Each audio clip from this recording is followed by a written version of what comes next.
Бела книга за црните денови на децениското владење на Груевски. Што не би пишувало во извештаите за преродбата на Македонија? Што оваа власт ја доведе до комплетна изолација, распад на институциите? Како е создавана пирамидата на полициска држава во која командува Мијалков и неговата бизнис дружина?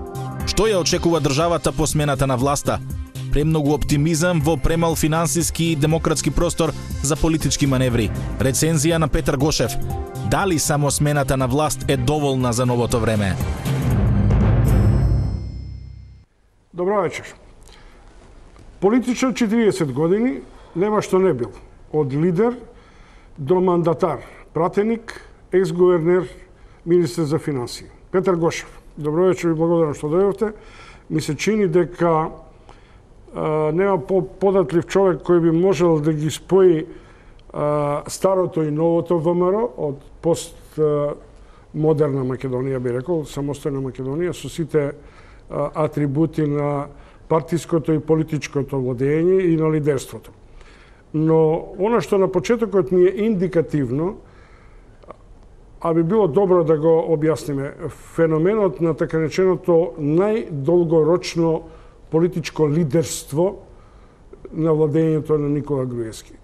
Поради што ова избирачко тело и луѓето се магепсани од оваа досегашна власт? Технологијата што ја употреби Груевски е класика за деспотите. И нема тука никаква иновација, само има ревностност, доследност, упорност да се практикува таков тип на управување со земјата. Затоа што тој ги ја укина самостојноста на институциите, уставната позиција на институциите ја укина преку кадровските решенија, преку партизација на целата држава. Тоа е едната технологија. Втората, го освои судството со некомпетентни и подмитливи кадри. Исклучително некомпетентни, исклучително слаби, не говорам за исклучоци, че говориме за целина на процес. Трето, ја партизира, ја стави во функција комплетно полицијата. Двата столба, полицијата и судството, се клучните во технологијата на завладувањето со општеството на Никола Груевски.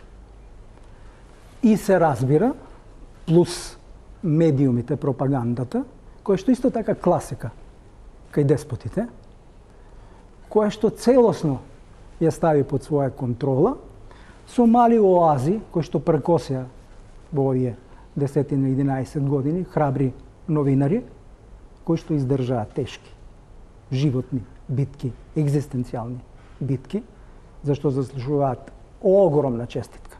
Тие треба да добиваат ордени од председатели, не да добиваат подлизурковци ордени од председатели или премиери и така натаму. Значи, тој ги стави сите полуги, а парламентот никогаш во изминативе 27 години не бил институција што ја контролирал извршната власт. Повеќе или помалку. Главно пратениците биле подвижни кукли во најголем број случаи, со некаков исклучок во првиот мандат на парламентот, 1994, кога пратеници од едната и од другата партија знаеја често пати да се спротивстават на официјалниот став што сакаше да го протурка тесното државно раководство. Се понатаму ние немаме парламент, немаме контрола на извршната власт. Немаме независна судска власт, имаме комплетно контролирана полиција која што има задача не да биде сервис на граѓаните, туку да биде сервис на врхушката. А кога сме кај полицијата, морам да кажам, оваа точка до која што дојде полицијата, да биде извршител на пуч. Значи, овде нема дилема дека се работи за пуч. врз уставниот поредок на Република Македонија. Тоа се приказки, глупости, идиотштини, што се искажуваат од определени луѓе. Тоа се вметнати ленти во устата на роботчиња, на кукли и тие само зборуваат, односно зборува некој друг преку нив. Ако е тоа пуч, кој е политичката екипа на пучот, на хунтата?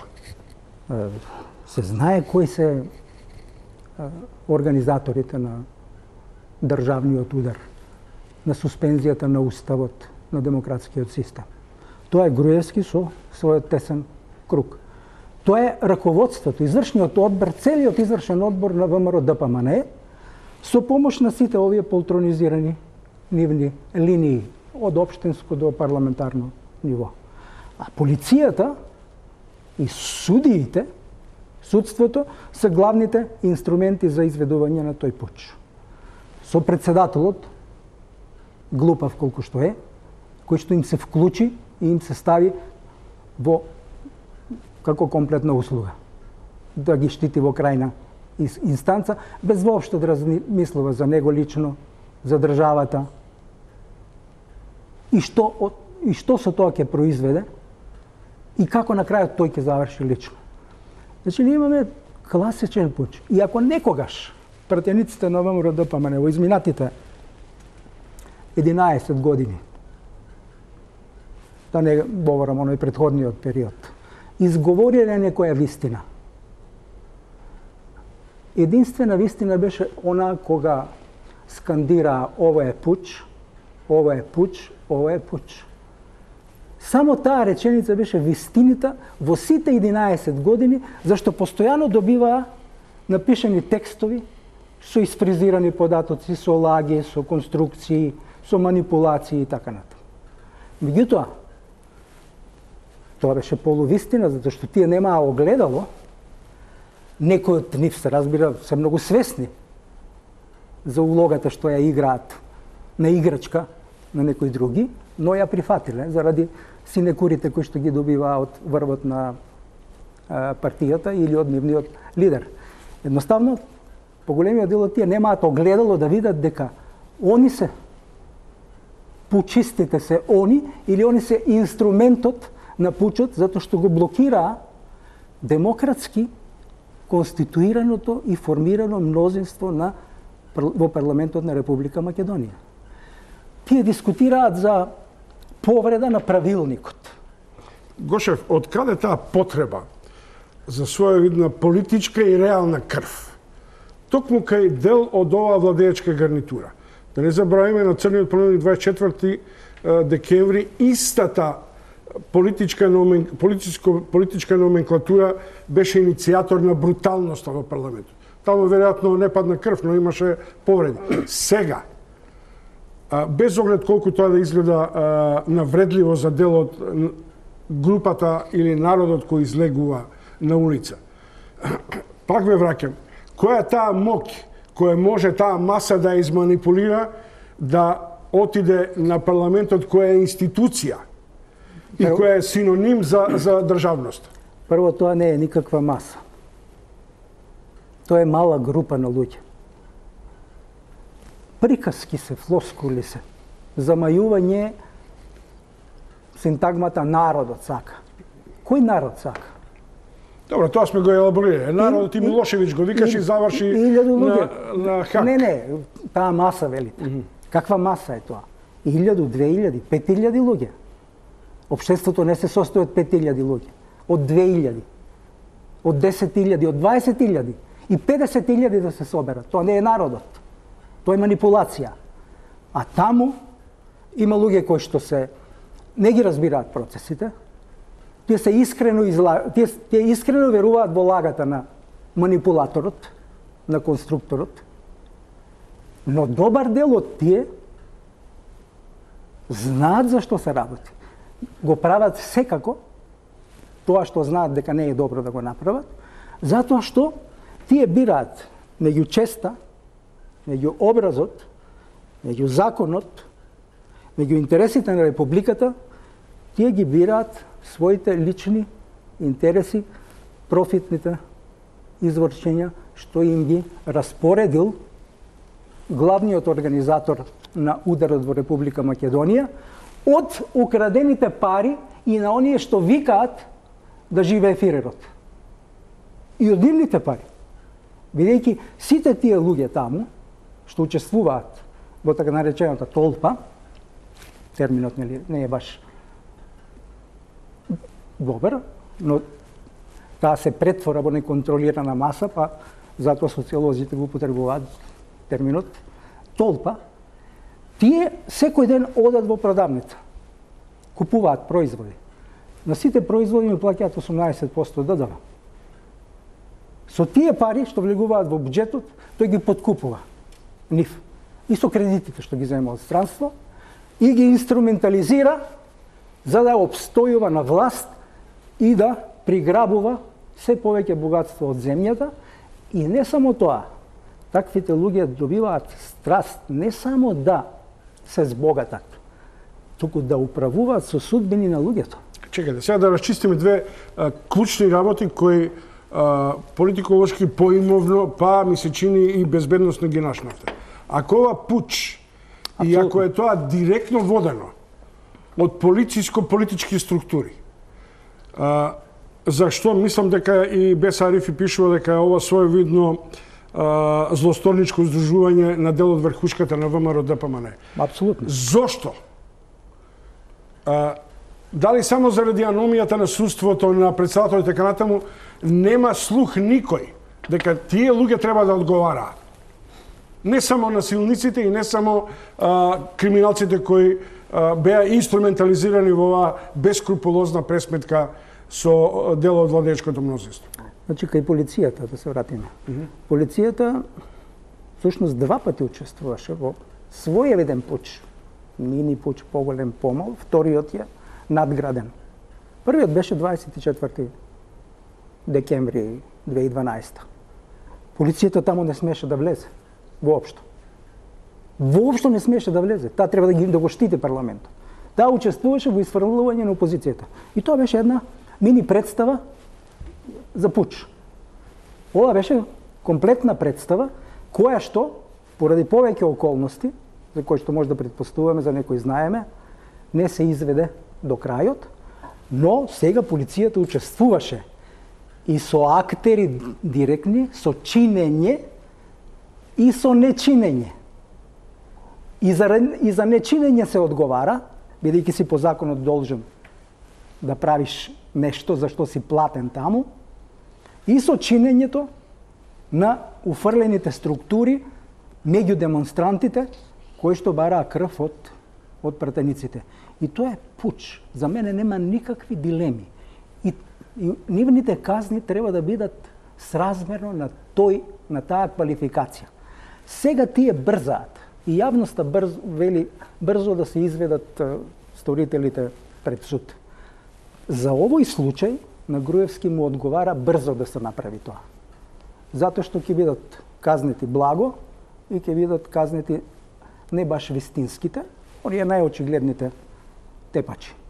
Но нема да бидат казнети со вистинска квалификација сите учесници и организаторите. И затоа брза Груевски, затоа што се уште е таму Зврлевски со компанија и нивните судии и во Врховниот суд и на другите нивоа. Добро, но тоа дело не застарува, така да било кој нов, ако има храброст, тоа треба да го отвори. Од друга страна, додека со овој процес брза, со процесот што доаѓа преку специјалното јавно обвинителство, тој постојано работи да го забави тој процес, да може што помалку предмети да покренат специјалните обвинителки.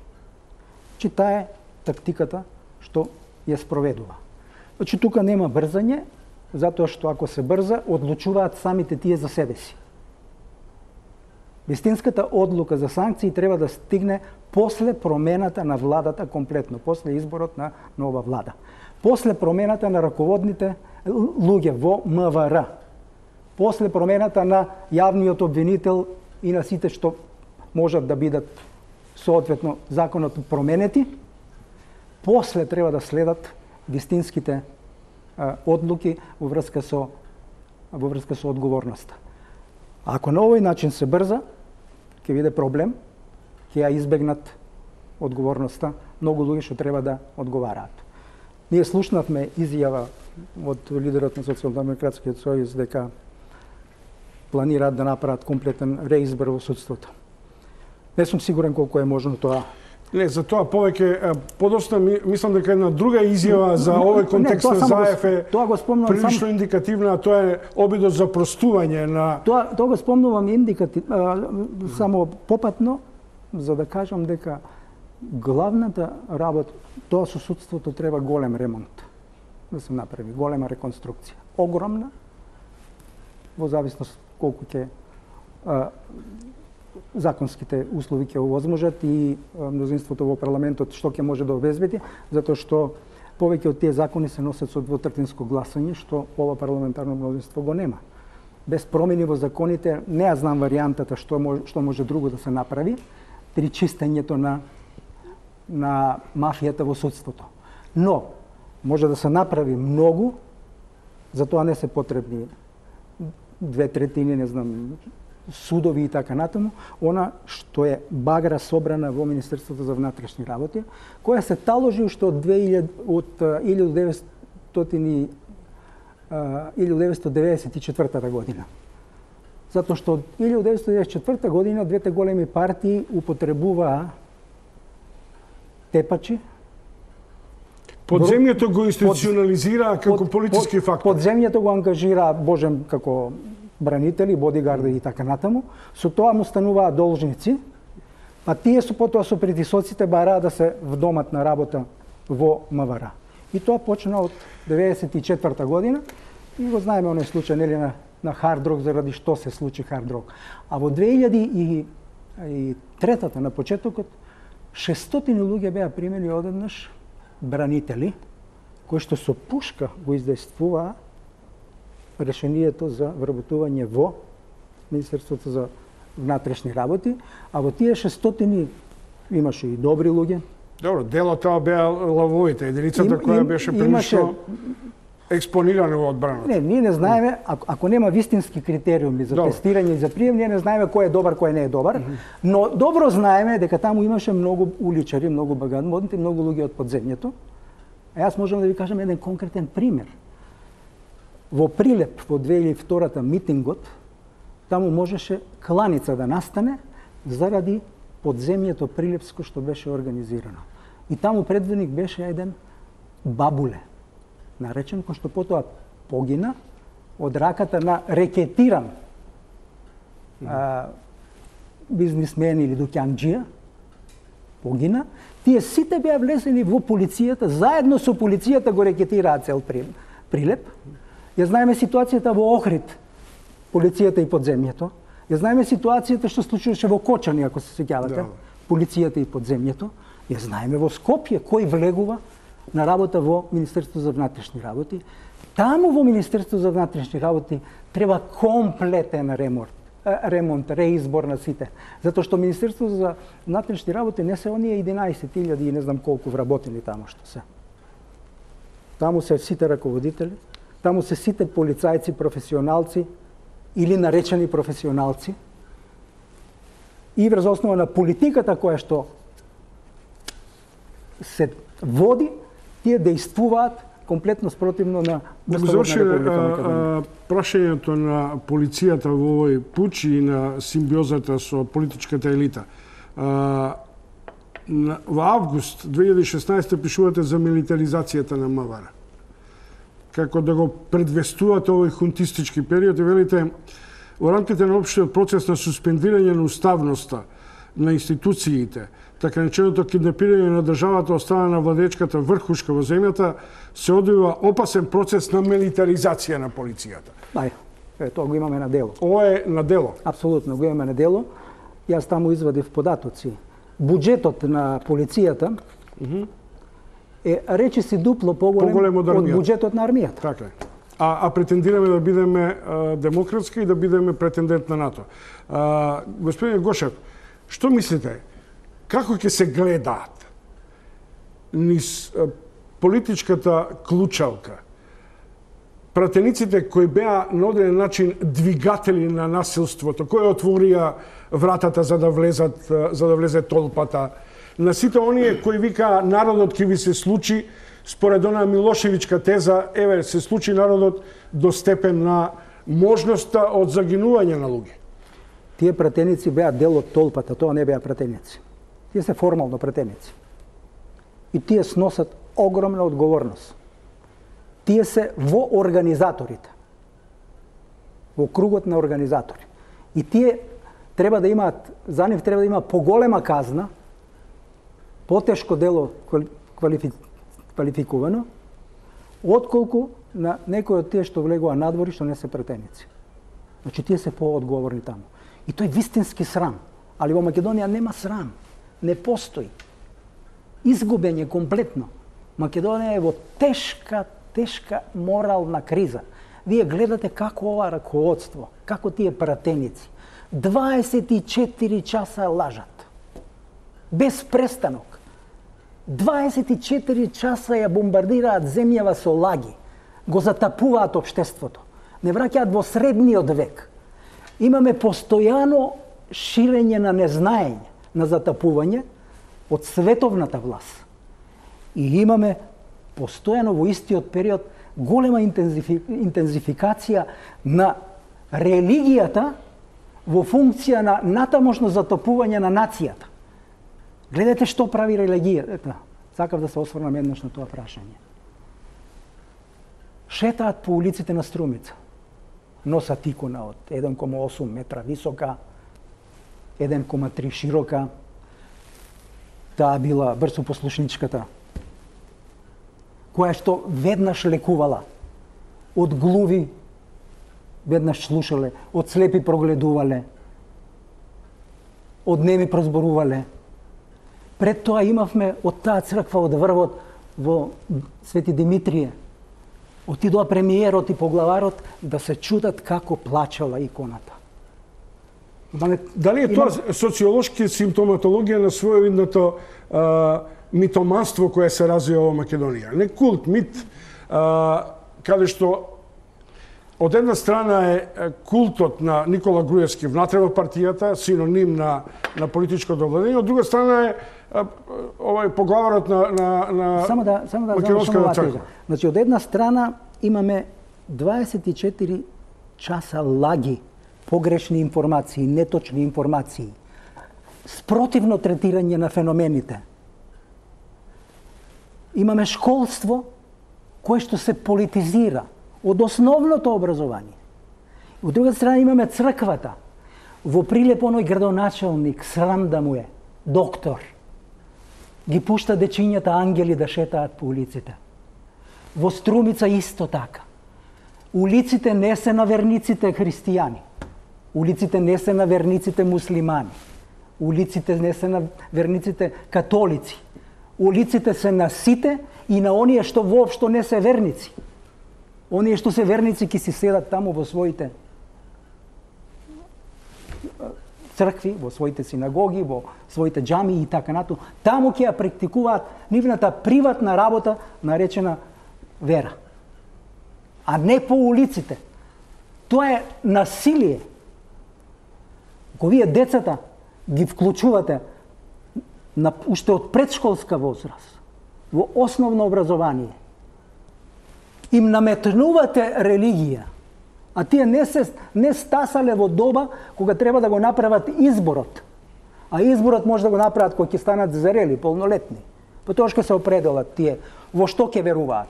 Добро, да не влегуваме во сите фази на една комплетна нихилистичка варијанта. Ова е процес на затапување на народот систематски, за да може со него да се управува лесно, за да може да се манипулира. Тоа ни се случува интензивно во овие 11 години. Најмногу, не велам дека не се случувало и пред тоа. Чекајте, ајде да демистифицираме тезата за народ. Ја мислам дека сте политичар кој ги доживеа, виде и се соочи со таа теза на големите национализми кои се подпираа на народ. И ние постојано го употребуваме синонимот дека тезата на десио се народ, ќе се случи народ на Милошевич, виде каде ја однесе Србија и каде тој заврши.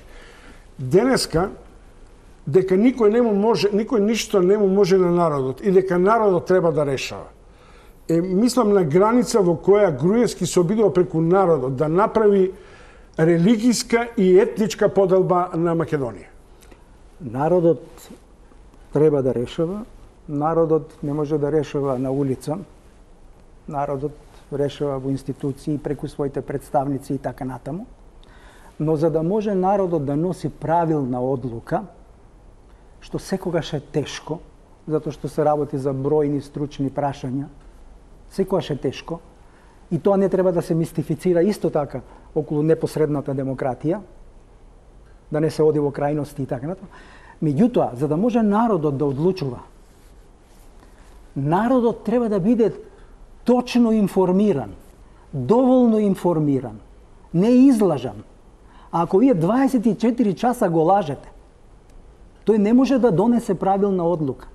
Правилна одлука не може да донесат интелектуалци од висок ранг, затоа што се потребни истражувања, специјализации треба, проверка на варијанти треба, анализи длабоки треба, а не пак народот да просуди.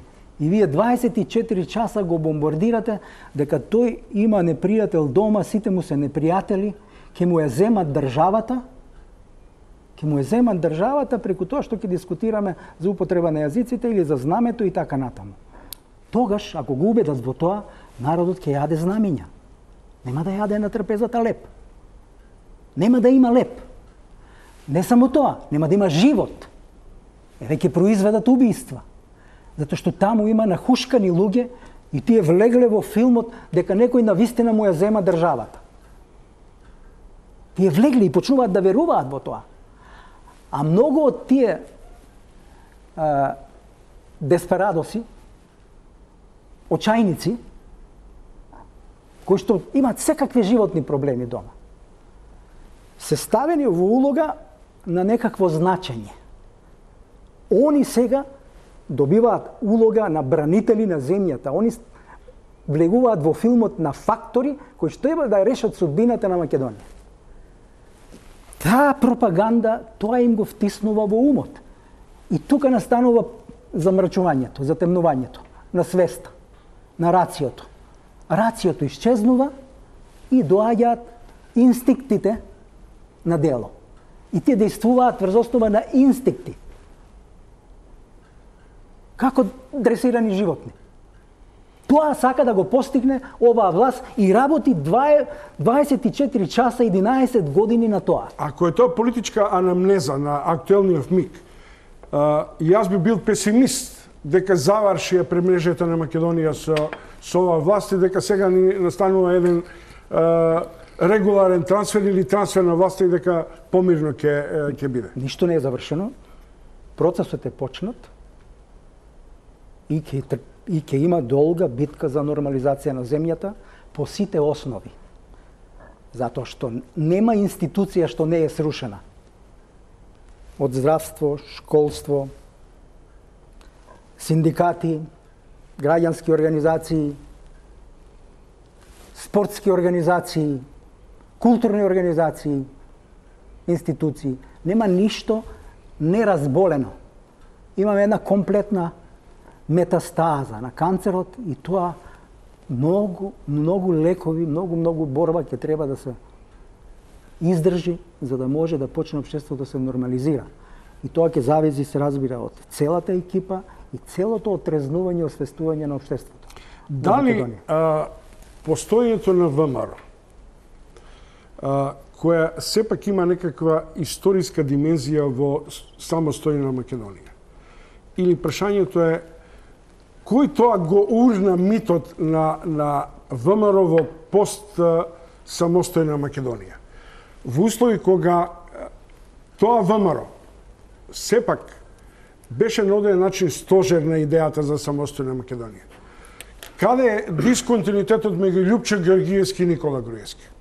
Во технологијата на владење или во уништувањето на идејата? Митологијата, митовите имаат голема улога во поведението на луѓето. Но јас митови не сакам. Јас митови воопшто не сакам. Јас сакам вистински нешта, реални, опипливи, да ги проанализираме и така натаму. Ние сме шампиони во површно давање на оценка за улогата на некои луѓе во Македонија, за улогата на некои партии и така натаму. Која беше улогата на ВМРО-ДПМН?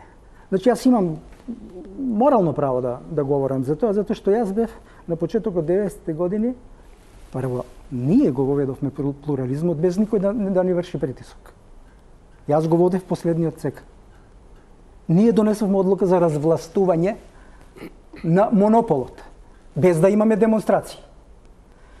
Ние донесовме на втората седница на председателството на ЦК на Македонија одлука за укинување на сите партиски организации во државната администрација и во предпријатието. Кој сака на територијален принцип нека се организира. Значи се развластувавме доброволно, сваќајќи дека мора да настанат промените. Така се создаде просторот да почнат. Донесовме одлуки за плурална Македонија, политички систем, парламентарна демократија, функционална пазарна економија и така натаму. Тоа го донесе, таа платформа ја имаше последниот ЦК и последното председателство на Централниот комитет. ВМРО формираше партија, формира и други, МАК, Лига за демократија и така натаму. ВМРО зборуваше повеќе од другите за самостојно Македонија. И тоа е факт. И ништо повеќе од тоа Чомовски. Не. И ве стимулираше. Не. И ве стимулираше во однос на тоа да се прават процеси кои треба да добијат забрзан тек. Прво тука не можете да им го спорите. Не. Дури што е најважно, мислам дека во таа гарнитура на ВМРО имаше автентични патриоти. Да ја ќе стигнеме до патриотите ако само тече убаво разговорот. Ќе стигнеме. Значи тие луѓе говореа за самостојна Македонија и тоа е факт. Тие требаше да ми кажат мене за која одлука треба да ја донесе Македонија во самостојувањето. Тие влијаеа на мене тогаш. Тие влијаеа на Глигоров во тоа време. Нивното поведение влијаеше? Или галамеа повеќе од тоа? И со кој капацитет беа повеќето од тие луѓе? Со која политичка подготовка? Со која стручна подготовка за државно управување и така натаму? Ние се знаеме поединечно тоа. Не го спорам јас ентузијазмот, и јас го ценам тоа. Но тие не беа ниту еднаш во ситуација од нив да зависи одлуката дали Македонија ќе биде самостојна или нема да биде самостојна. Дури и другата страна, која што си дели ордени за дека ја самостојна нели Македонија, и таа претерува во тоа, затоа што дисолуцијата на Југославија беше факт. Нам државата, историските настани ни ја туркаа. И само ние можевме да ја зафркнеме работата од тука од внатре, зашто државата ни доаѓаше самостојна сосема натацна. Во тие процеси, во 91 година, пратеници од ВМРО-ДПМН во парламентот бамбореа, јас ги знам поединечно, сега нема да ги спомнам поединечно, дека држава без крв не се прави. Некој од тие што го говореа тоа, одеа на консултации кај Туџман, и точно имењата ги знаеме кој беа таму.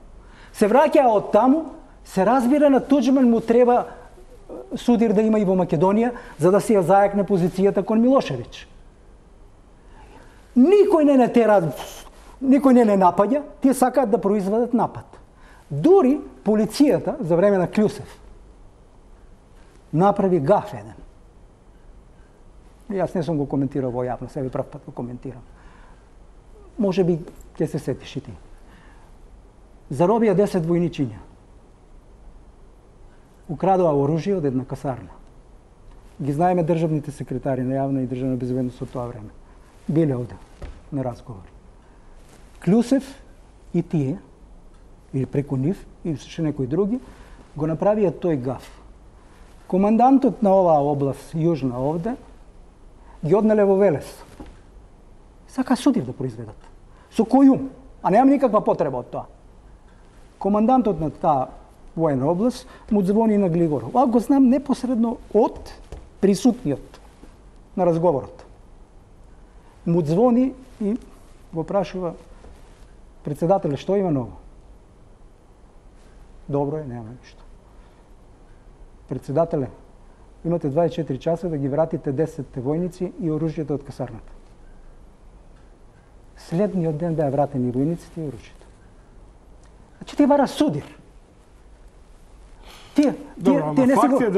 Значи само единствената сила која успеа да ја оддржи безбедноста и дисолуцијата беше токму таа структура. Значи не го спорам ентузијазмот.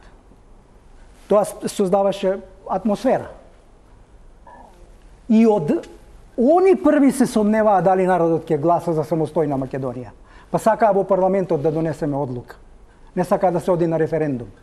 Зашо зборува тоа?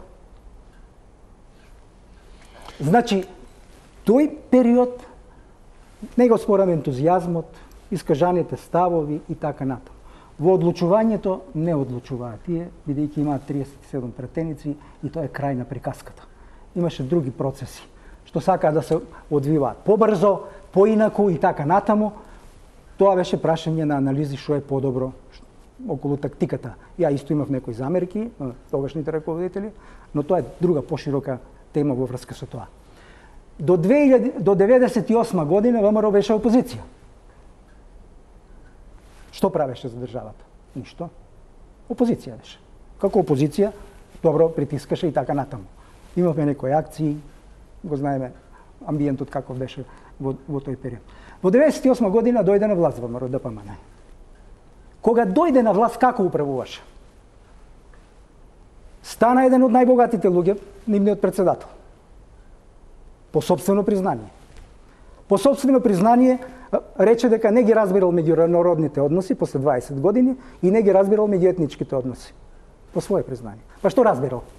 Економија, филозофија, социологија, астронавтика. Не, ако продолжиме вака, мислам дека ќе ја руинираме комплетната демократска основа. Ова е вистина. Зошто вака ќе ме доведе ситуација да ја прашам, чекате, идеалистички да погледа и на опонентите меѓу кои вие произлегувавте дека тие создадоа само државата. Не, јас сакам да дојдам на крајот на криштата целокупната логика. Не, јас сакам да дојдам велите за референдум и ова гарнитура во која и вие припаѓавте. Да не ми правам лице, но ако не излеговте у Кавадарци да го поведете демократскиот караван за референдум, уште се мислеа дали да одат на јавни промоции. Така да немојте да зборувате со глорификација и на вашето и на онаа претходна власт. Ја не зборам воопшто за себе. Јас зборам... Но има една друга работа која сакам да ја оцените, ја доправте. Дали е тоа оној синдром кој го носи ВМРО, дека нивната политичка елита постојано во историските текови била склона кон аристократско владење и кон богатење. Без оглед дали тоа биле така речените ешалони на Тодор Александров и така натаму Сарафов и ова, или ова нова гарнитура.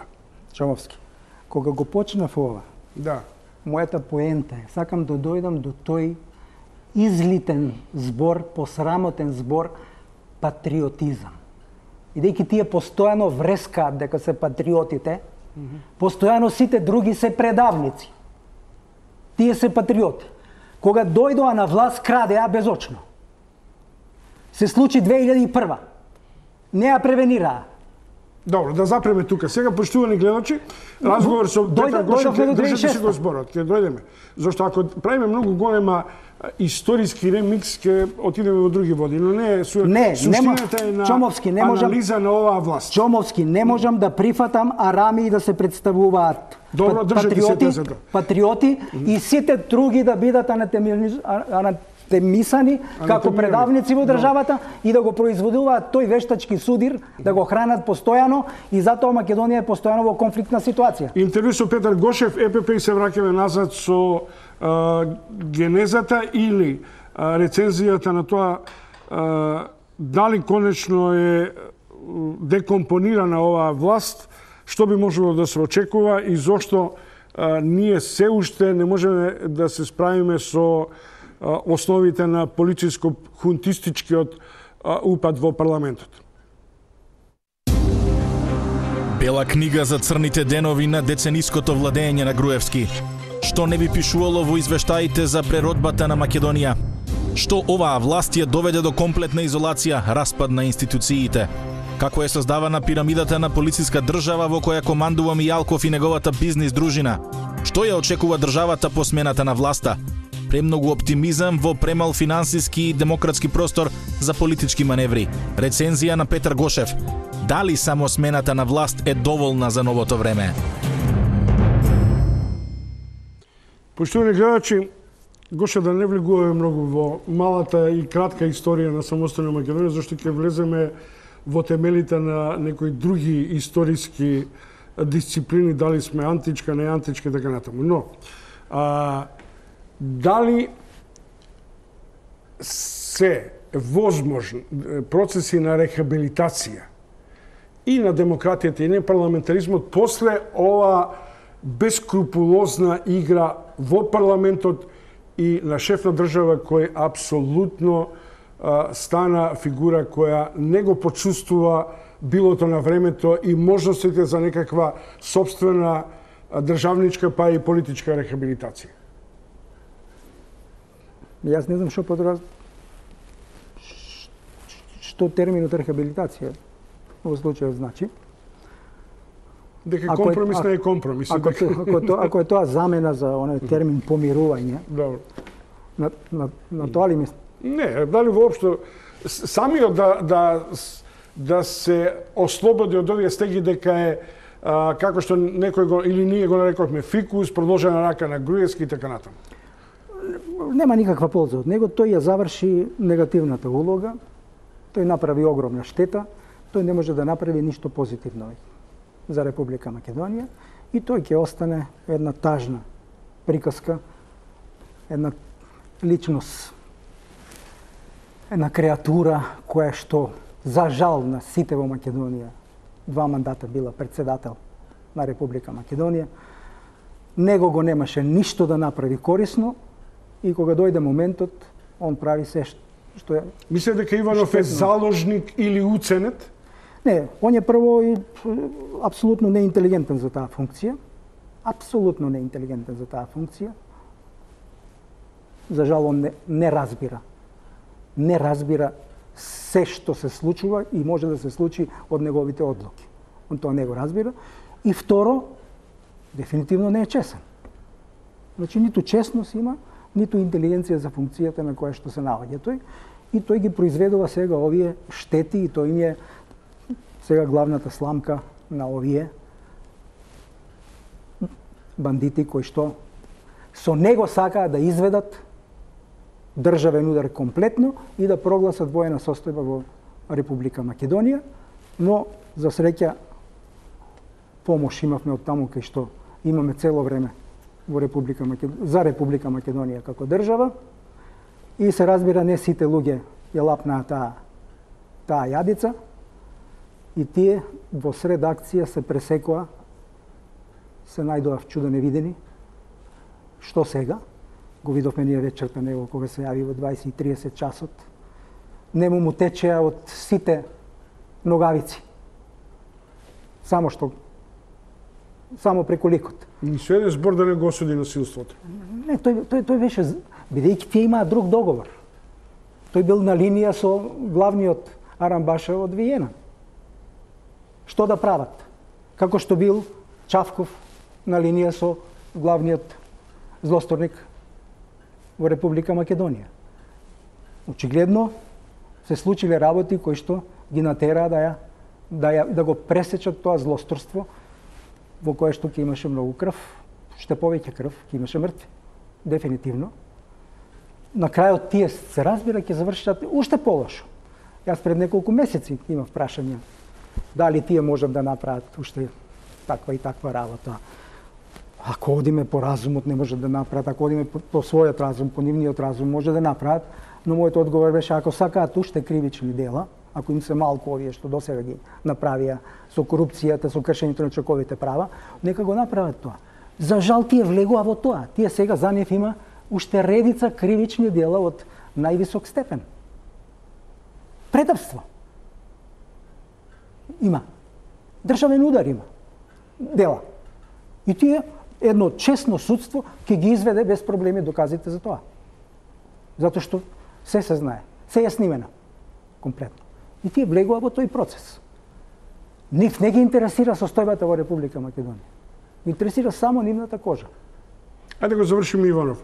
Очекувате на тамошни обструкции, бидејќи сега е веќе излезено, Хојти мислам дека му остави јасна порака и така натаму, и второ, она што е мислам многу поважно, а тоа е дали тој човек ќе има на одреден начин, или тој претседател ќе има на одреден начин некаква политичка етика да се обрати пред новото собрание со своите годишни обраќања и што би можел да каже, вклучувајќи и ги овие историски или мини историски периоди. Тој нема ништо што да каже. Јас никогаш немам зошто да го слушам него, што и да каже. Што и да каже и да почне да врти некоја друга плоча, некоја друга песна, да каже од кого доаѓа тоа. Со кој кредибилитет он ќе зборува нешто друго. Кога ги направи сите најлоши работи, во моментот кога на Република Македонија и требаше од него поинаква реакција.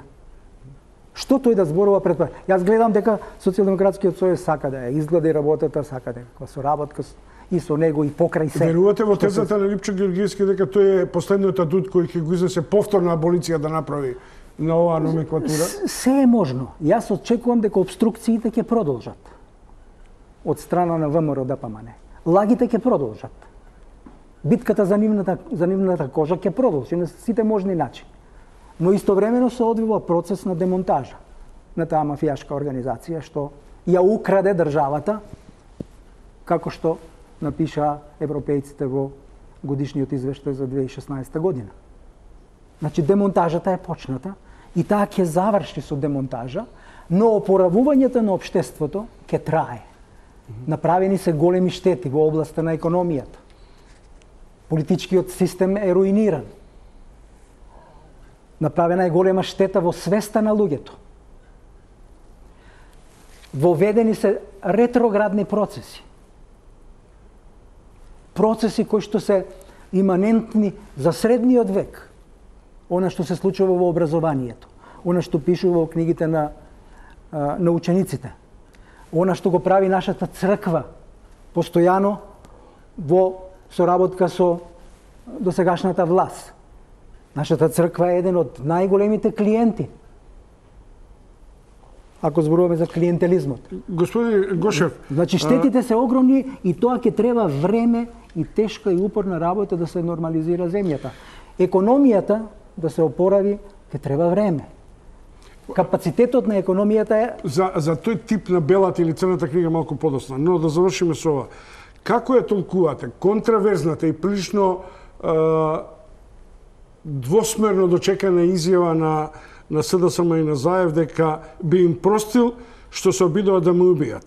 Христијански е и мислам дека тоа на оден начин како да подрива некаков сомнеш. Кого сака да помилува или да му е намали вината во оваа ситуација лидерот на СДСМ и идниот мандатар? Да, слушам на таа линија реакции. Тоа е негово лично чувство што сака да прости. Но ние имаме работа со систем. Кога ние се наоѓаме во системот и вршиме функција во системот, не како индивидуа, туку како функционер, тогаш вие немате право лично да простувате. Тоа не е можно. Ви можете лично, не го обвинувате, не го осудувате и така натаму. Меѓутоа, системот мора да реагира заради оздравување на системот. Системот демократски не смее да прости тоа. Злосторството не може да биде простено од демократски систем. Затоа што се работи за општество за кое што се заинтересирани какво е и какво треба да биде сите граѓани на Република Македонија. Не само Заев, не само Гошев, не само Чомовски и така натаму. Тоа не може да зависи од тоа и не смее да зависи од тоа. Затоа што во Македонија се вгнезди неказнивоста. Стана начин на живење. Во Македонија се вгнезди лагата, измамата. Стана начин на живот. Корупцијата стана ендемска категорија, невидена досега. Имало секогаш. Но сега е врв. Македонија е меѓу најкорумпираните држави. Македонија стана на земја со најголема социјална нееднаквост. Нема европска држава со поголеми разлики на социјалната скала на населението. Нема. Македонија стана. Од овие политики Македонија стана. И не може тоа да биде простено туку така. Значи, тие луѓе треба да одговараат пред законот. Не со омраза, не со гнев, со ниски страсти и така натаму. Не. Законот бара да биде санкциониран криминалот. Законот бара да биде санкциониран оние што уништиле животи. Законот бара да ги казни оние што човекот, речиси, го доведува до смрт. Законот бара сите оние скршени глави таму, кои што не се обични граѓани на Република Македонија, и за секој обичен граѓанин можеш да одговараш. Сигурно? Но овде се во функција и на пратеници плюс, кои што го легитимираат функционирањето на една демократска држава. Тоа не може да биде туку тока, ајде јас ќе ви простам лично. Може лично, но системот не смее да прости. Од една страна имаме еродирани институции, аномија на институции и така натаму, од друга страна имаме така речена перманентна идеолошка или нова филозофија дека битката со корупција е битка за реобнова на институциите, на вербата на луѓето кон правораздавање и така натаму. Што според вас би бил прв приоритет или меѓу најважните приоритети на новото владеечко мнозинство, на новото владеечко мнозинство? Како да се стават новите столбови во кои би се вратила демократијата, пазарната економија, правната држава и така натаму? Мора да заминат сите луѓе што ги упропастили институциите. Тоа е број 1. Смената мора да биде комплетна и целосна. Не парцијална. Па тие седат во парламентот. Тие можат да седат во парламентот како парламентарно малцинство. И точка. Толку. И да си ја играат нивната улога на парламентарна опозиција. Толку. Се друго мора да биде востановено од парламентарното мнозинство, да бидат комплетно реновирани институциите. Рековме, судството, полицијата, образованието мора да се врати на вистинскиот колосек. Значи, мора да профункционира институциите во согласност со Уставот на Република Македонија таков каков што е. Значи, тоа мора да го направи прво власта, нова. Тоа се прави со смена на луѓето кои што работеле сосема спротивно од тоа. Се разбира, има инсталации на повеќе нивоа и тоа ќе треба да тече како процес. Може би ќе треба 5.000 луѓе и така натаму да променети од позициите кои што сега ги држат и му служеле на фирерот. Ама не, и да не е до служење, нормална процедура е 3 до 4.000 да бидат сменети од во ешелоните, први, втори, директори и така натаму. Не знам, не сум правил, сега јас употребив слободно израз. Може би 2.000, може би се нешто повеќе од тоа. Не знам. Не треба да страдаат луѓе кои што се чиновници си ја вршеле работата, има наредбодавачи и така натаму кои што ја одредуваат политиката и така натаму, но се разбира секој треба да одговара ако ставил потпис на незаконска одлука. Без оглед на кое ниво на работа, на работно место се наоѓа. Тоа да. Значи тоа мора да се направи. Второ, Македонија мора да му соопшти на светот дека конечно профункционирале институциите. Парламентот, владата, судовите, полицијата мора да ја ставена под граѓанска контрола, под парламентарна контрола. Значи тоа мора да се случи и на светот да му се прати порака дека ние почнуваме наново да функционираме пристојно. Макар со не знам со некаква минимална пристојност. Затоа што не очекува тежок економски период. Ако сме ние едно мало мини семејство во ова голема Европа, имаме ли буџет, семеен буџет, државен буџет кој може да издржи ваков пренос на власта, а при тоа една социјална демагогија еден социјалистички трик во кој претходнава власт нудеше на пензионерите бесплатно лекување, трансфери, денови, да не зборам, во кој имаме социјални трансфери од буџетот, речиси неподносливо, меѓу најголемите по просек на жител во државата. Истовремено, и оваа гарнитура доаѓа со еден пакет на социјални ветувања кои се прифатливи. Зголемување нагло на просечната плата, минимална, на сите други социјални трансфери кои треба да се прават. Како една демагогија може да биде заменета со реална економија? Прво мора да се стабилизираат јавните финанси, бидејќи се прилично подкопани. Македонија има јавен долг кој што е над 5 милиарди, може би се ближи околу 6 милиарди евра. Јавен долг. И тоа не најшироката дефиниција. Туку јавниот долг на онаа така наречена општа влада, во кој што спаѓа централната влада, општините и фондовите. И оној долг што е гарантиран од државата, а го направиле јавни предпријатија. Македонија има бруто надворешен долг од 7,5 милиарди евра. Бруто надворешен, а бруто надворешен долг е долгот на приватниот сектор и на државата, констранство. Тие се 7,5 милиарди. Тоа изнесува 76% од бруто домашниот производ. Во овој индикатор ние сме задолжена земја прилично. Во групата на високо задолжени според овој индикатор. Пред да дојде на власт Груевски, оваа бројка беше околу 40%. Се искачи на 76%. Овој државен долг го дуплираше.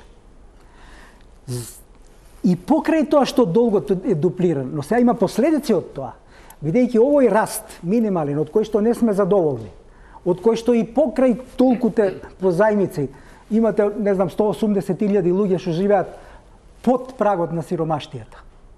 И покрај толкавото задолжување, сега доаѓаме во период кога вие таа поддршка за животниот стандард преку каналот на задолжување ја немате. Или ќе биде намалена. Извинете. Или ќе биде намалена. Но јавните финансии мора да се стабилизираат и тука има решение за тоа и тоа треба да биде внимателно, полека, не со остри резови. Тука може да се подобри ситуацијата во Република Македонија. Како да се подобри со Петар Гошев по вториот ЕПП РЕС во завршицата на ТВ интервјуто, што остава Груевски и што го чека Заев.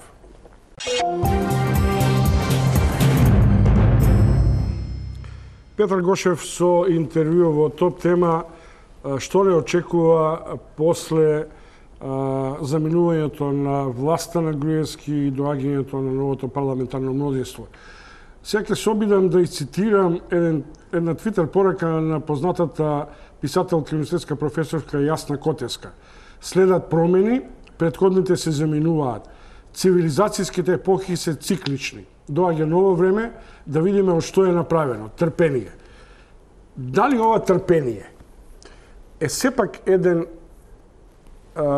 изблик на внимателност и од паметните луѓе после ова фаза на очекувано или еуфорично заминување, очекувања за заминување, еуфорични очекувања за заминувањето на Груевски.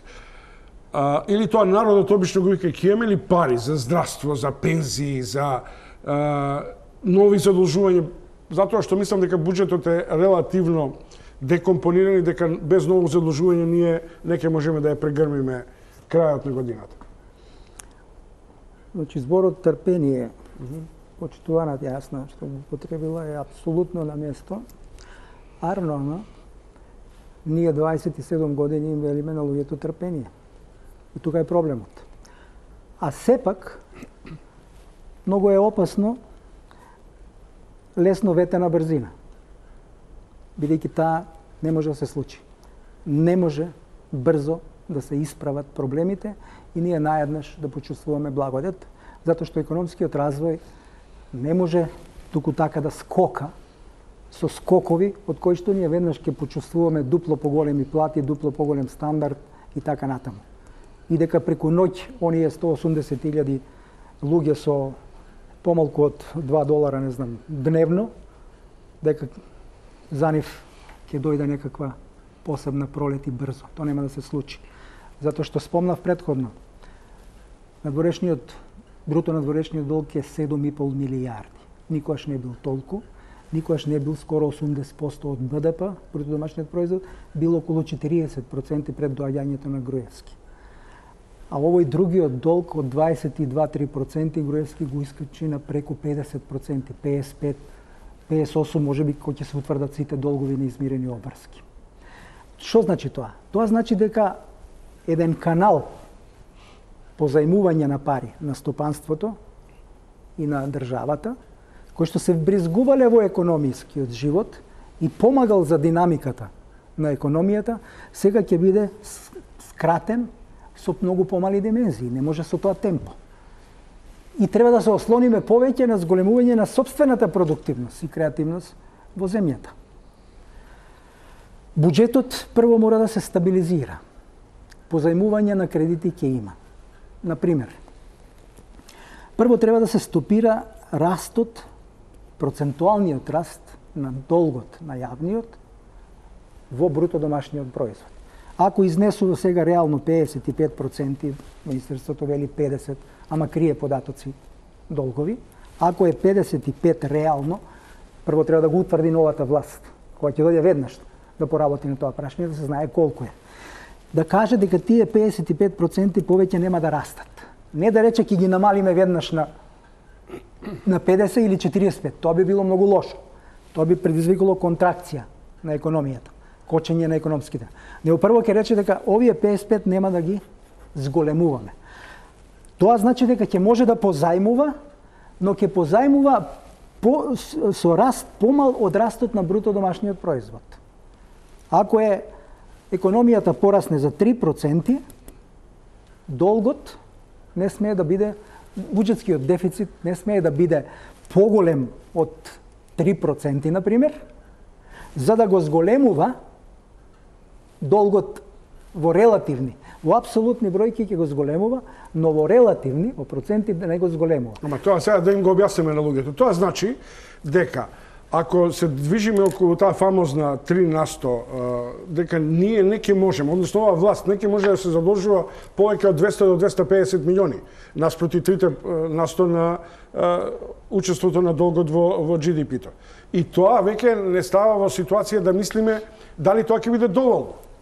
Не, нема да биде доволно, се разбира за сите овие расврлања што се правеа, ќе мора да се направат многу рационализации. Нема внатрешни ресурси во буџетот, да завршува Скопје, например. Сите овие апашки, набавки, тендери и така натаму може да се стават во еден нормален колосек. Ќе трпат капиталните инвестиции, дефинитивно, ќе нема пари, затоа што имате произведено права на луѓето со закон, со одлуки на владата, на државните органи. И вие сега тие права на луѓето треба да одлучите дали ќе ги скратите, дали ќе продолжите да ги алиментирате тие права. Например, сте вовеле категорија субвенции и сте рекли секоја година ќе плаќаме по 120 милиона евра субвенции. Ги имате парите или ги немате парите. Но вие луѓето сте ги научиле да им исплаќате по 120 милиона евра годишно за земјоделие. Ако исплаќале по 100, тоа треба да се провери, може би се помалку, мислам дека се помалку сумите просечни годишни, кампањата ги дуваше тие бројки повеќе. 2 години по ден не ги исплаќа, така да и тоа е. Вие сега луѓето прво ќе ги научите, ќе им дадете тоа и ќе им дадете право и потоа ќе го скратите. Тоа е многу опасна работа. Тоа новата влада не може да го направи туку така, преку рез. Да рече сега не исплаќам. Може друго да направи новата и мора да направи друго. Да испита каде оделе тие 120 милиона, дали кај вистинските земјоделци. Дали тие пари оделе кај избирачи? Колку од нив од фондот за земјоделие, за субвенциите, до крајните потрошувачи исчезнувале? Значи, тоа мора да го преиспита, да види кој добива, кој не.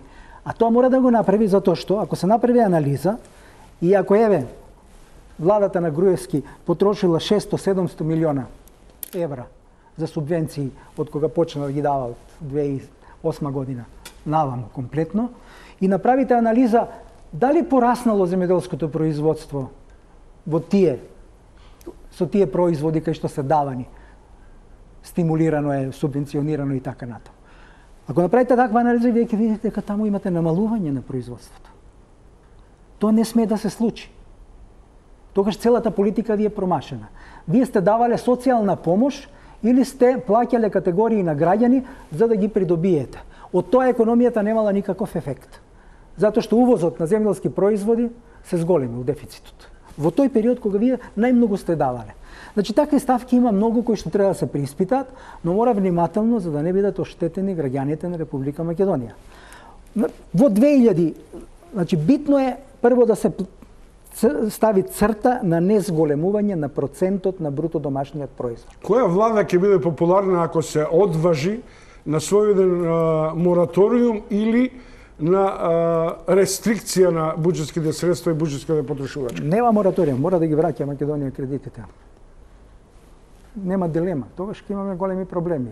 Странските кредити, каматите, главницата мора да се враќаат на време, затоа што ќе дојдеме во тешка ситуација, не можеме да позајмуваме, а без позајмување не може да се одржуваат јавните финансии. Значи еден дел секогаш ќе треба. Во 2017 година треба да бидат позајмени над приходите што ќе бидат собрани, она што е усвоено. Околу 600 и нешто милиони евра. 600 милиони? Да. Од нив треба да вратиме стар долг? Над приходите. Тоа е над приходите што под предпоставка приходите да се реализираат. Да се оствари 3,2%, 3,5% раст на економијата. Даноците да се платат толку колку што планирала владата и така. Ако таму потврли, тогаш овие 600 милиона нема да бидат доволно. Туку ќе треба повеќе да се позајми. Овие 600 милиона се за следните потреби. 302 милиона, 304 милиона се за новиот долг. Она што е 3% дефицит, речем. И останатото треба да се платат доспеани кредити во 2017 година. А во 2017 година доспеваат за плаќање домашни и странски кредити околу 445 милиона евра. Домашни и странски. Пак ни фала 150 милиона. 300 милиона се 300 милиона е главница, 300 и нешто, и 135 милиона е камата. И тоа мора се плати. Сега државава на сметката во Народна банка има некоја резерва на девизната сметка. На 30 март 314 милиона се на таа сметка. Тоа јас лично го проверувам, го гледам. Сега имаме веќе месец и пол поминато од тоа, не знам дали се 314, се многу помалце. Но сите да ги употреби тие, што не се од приходите, туку се од ланската обврзница и други кредити. Сите да ги употреби и фалат до 600 и нешто милиона пари мора да позајми. Но ако ги употреби овие сите, нема да има резерва никаква и девизните резерви на Народна банка за толку ќе се намалат. Кој е маневарскиот простор? Значи мора да земе на Заев и новата влада која на народот треба да му соопшти. Не дека ќе живее во наредната година нешто подобро, освен битката со криминалот и рехабилитација или реанимација на институциите, дека ќе треба да се соочи со можни рестрикции.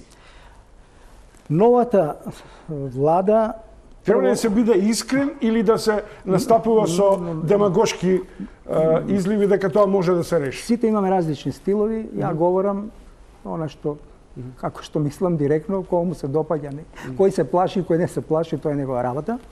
Новата влада има простор да ги стабилизира финансиите. Она ќе ги стабилизира што ќе воведе строга дисциплина, селективност на расходите. Некои расходи што не се важни, што оделе за глупости, треба да прекинат. Крадењето од буџетот треба да прекине и така натаму. Основните функции мора да ги обезбеди новата влада. Не смее да ги доведе во прашање пензиите. Не смее да ги доведе во прашање и субвенциите, оние што заслужуваат да ги добијат субвенциите. Не смее да ги доведе во прашање социјалните бенефиции на граѓаните што им припаѓаат по закон. Не смее да ги доведе во прашање платите на администрацијата. Значи, за тоа сметката буџетска ќе биде направена, ќе се процени колку може да се позајми, колку мора да се позајми повторно од надвор и од дома, но тоа позајмување вкупно да не го зголемува натаму јавниот долг како процент од бруто домашниот производ. И тоа може да се направи и мислам дека има за тоа решение. Тоа може да се направи. Да не бидеме песимистички оптимисти. Зашто вака кога ве слушам, мислам дека на моменти се добива впечаток дека да молиш Бога да си отидеш, како Груевски, откако е руинира економијата, а да молиш Бога и да не дојдеш со оглед на фактот какви премрежени стојат. Не сакам јас ова да го потицирам. Прво, ситуацијата може да се стабилизира, прво треба политичката. Без политичката ништо не се стабилизира. Ке тонеме понатаму. Нема да добиеме кредити. Или ако некој се реши да ни даде, тоа ќе биде ужасно скапо. Значи, прво тоа мора да се стабилизира. Другото се стабилизира. Има решенија, има луѓе што знаат и така натаму, тоа може да се направи. Но не треба да, според мене, нема лесно решение и брзо решение на економско-социјалните проблеми во Македонија. Зошто нема? Има во опозиционите партии, има поединци, лицитираат со бројки, 5% раст, 6% раст, 7% раст ќе правиме на економија и така натаму.